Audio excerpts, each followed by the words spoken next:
Hey, welcome back to Pop Culture Graveyard. I am Hollis, and this week I'm going to be focusing on one of my favorite albums of all time, Hounds of Love by Kate Bush. Yes, this is the album that houses Runnin' Up That Hill. And some of you may be here because you heard the song in the current and absolute worst season of Stranger Things. Hey, listen, I loved the first 3 seasons, but this one sucks. Anyway, with the song's use in the popular Netflix show, Runnin' Up That Hill is again on the Billboard charts. And it's among the most played on Spotify, which should net Kate Bush about $12. Sorry to be snarky, but Kate Bush is not new to some of us. And although I'm happy that Kate is happy with the renewed attention, it can't help but be annoying to all of us long-term Kate Bush fans. Why? Because for years, we have been trying in vain to get anyone to listen to a Kate Bush album. And our cries of her greatness have always been greeted with apathy. Dude, you seriously need to check out this Kate Bush album. She's amazing. Yeah, whatever. So you got those Puddle of Mudd tickets? But a kid's show uses Runnin' Up That Hill, and suddenly everybody loves Kate Bush. Listen, if you're a kid who watches Stranger Things, and you heard Running Up That Hill,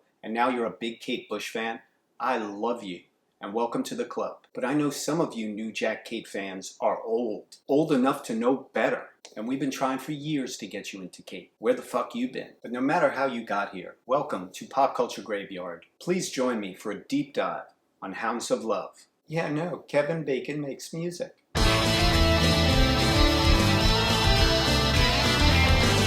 Before we get rolling, I just want to thank my latest patron. Thank you, Mark. Your support and friendship means the world to me, and I hope to see you again very, very soon, Mr. Ray. If you're enjoying the content I'm bringing you and would like to support the show, please consider joining my Patreon. It's at patreon.com/popculturegraveyard. And thanks. Hounds of Love was Kate Bush's 5th album, and it was released in September of 1985. There was a 3-year gap between this album and the previous album, so Kate really took her time in the studio on this one, showing a painstaking attention to detail. And the result was a masterpiece. Kate's previous album, The Dreaming, was very negative about the state of the world and how fucked up mankind was. So she wanted this LP to be more positive. This album is grounded by its themes of love, fear, heartbreak, and death. But what really comes across is how unbelievably gorgeous and uplifting this album sounds. Kate basically created 2 pieces within one album. Side 1's collection of straight-ahead songs, known as Hounds of Love, and Side 2's more conceptual piece, The Ninth Wave. This album was a major commercial bounce-back for Kate, and might have even saved her career, as the record company at the time was not thrilled with the sales numbers of her previous, very experimental album, The Dreaming. The first track on this album is Running Up That Hill, A Deal with God. This was the first single released from the album, and it was also Kate's first 12-inch single. It is a gorgeous cover, because Kate is gorgeous. It features Kate pulling back on a bow, about to fire an arrow into her lover's heart, I suppose, and listeners' ears. As you can see here, the title is just Running Up That Hill. On the album and every other release, it would be Running Up That Hill, A Deal with God. A Deal with God being Kate's original title for the song. The cover reads promotional copy only, 33 1/3 RPM, not for sale. Album version can be heard on Hounds of Love. The back cover finds Kate with the lyrics from the chorus, running the length of her arms and shoulders. This features an extended version of the song, almost a minute longer at 5:45,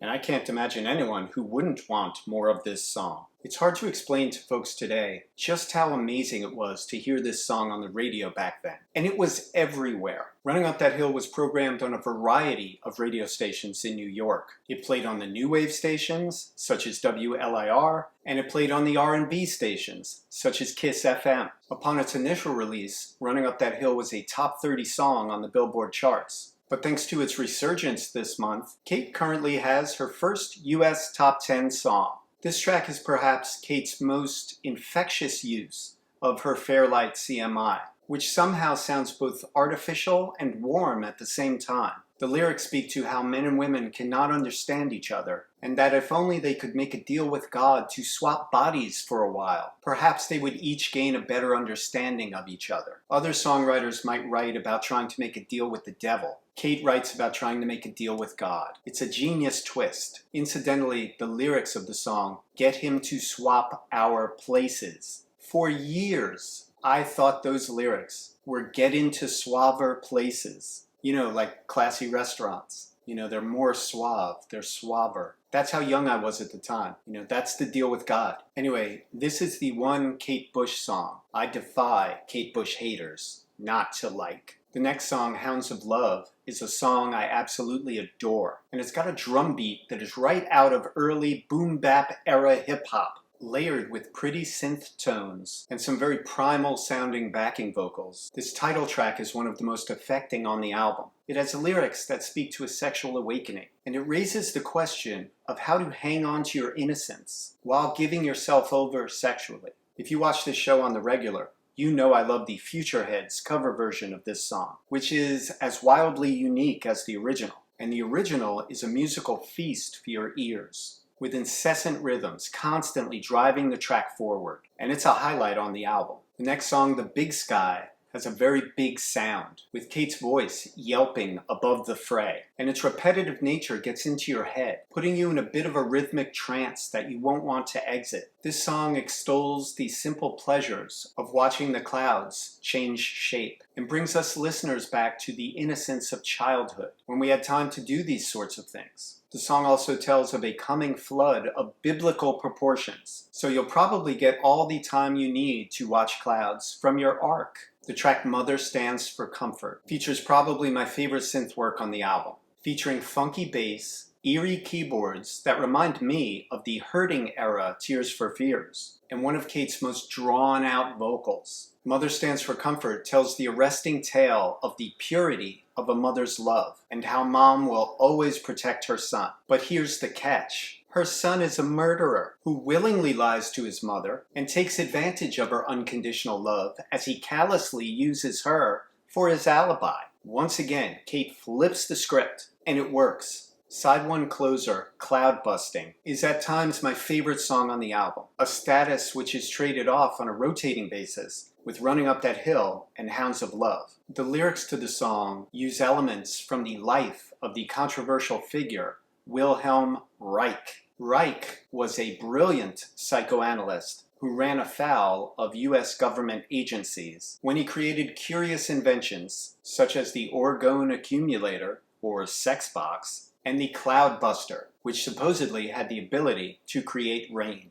Who else could turn that biographical material into a pop song? This song is propelled forward by the most beautiful, incessant sounds of violin. The violin sounds just pound down on you like rain, which is such a perfect choice for the song. Brilliant songcraft. The fantastic video for the song dramatizes the arrest of Reich, played by Donald Sutherland, as seen through the eyes of his son, Peter, played by Kate. My favorite lines of the song are, "'Cause every time it rains, you're here in my head, like the sun coming out. Ooh, I just know that something good is gonna happen. I don't know when, but just saying it could even make it happen. Ooh, I get chills." Those are good lyrics. Full disclosure, sometimes I actually cry when I watch the video. Now, a quick warning.